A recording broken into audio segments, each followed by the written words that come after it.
Good morning, Western Slope. Let's just take a second to look at that live tower cam looking absolutely beautiful this morning. I am very thankful every day to be waking up with the Western Slope and seeing these sunrises as we have beautiful blue skies ahead today. I'm your meteorologist, Barrett Vinson. We're going to see that we're going to have those above average temperatures for today. I know what you're thinking though. Why doesn't it feel like fall just yet? We're going to get a taste of it in the overnight hours, but this week we're warming up. And as far as what I'm concerned about, is these red flag warnings that are in effect. We'll get cooling next week. We'll get fall-like conditions.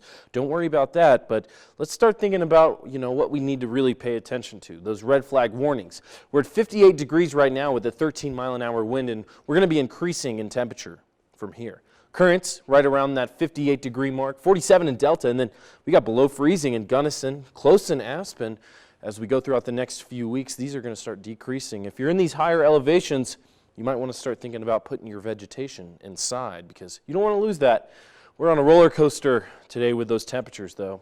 54 by 8 a.m. and then 86 by 4 p.m. In that 8-hour window, we're going to be increasing over 30 degrees in temperature. So expect a roller coaster with those temperatures today because we're going to be warming up quite quickly to above average conditions.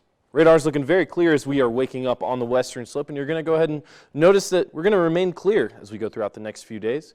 Potential for storms in the northwest as they're tapping into some moisture off of the Pacific Ocean, and then same thing for the Great Plains region, raising potential for even some storms over South Dakota and Minnesota for today.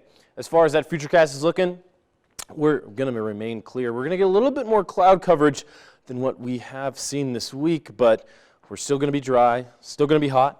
And then as far as the look ahead, there's potential for storms in the northwest, down in the southeast, and over the Great Plains region throughout the next couple of days. And we're going to be clear on the Western Slope, folks. But as far as those highs, we're warming up.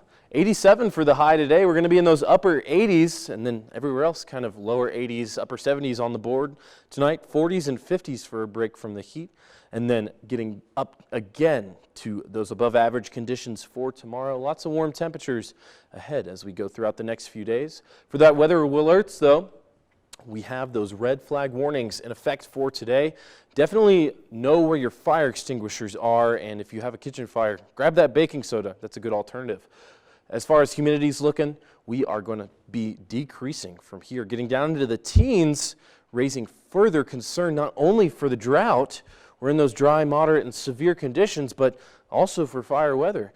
We're watching out for wind gusts, though. These are expected to pick up as we move throughout the next few days, raising concerns for fire weather. We already have those red flag warnings in effect, so here's some safety tips just to follow to keep us away from that potential for those fires. Now, that extended forecast, we're going to be increasing in temperature throughout the next few days to those upper 80s and then really decreasing in temperature next week for fall-like conditions. Fall is right around the corner. Just because it's the first day of fall doesn't mean it doesn't still feel like summer.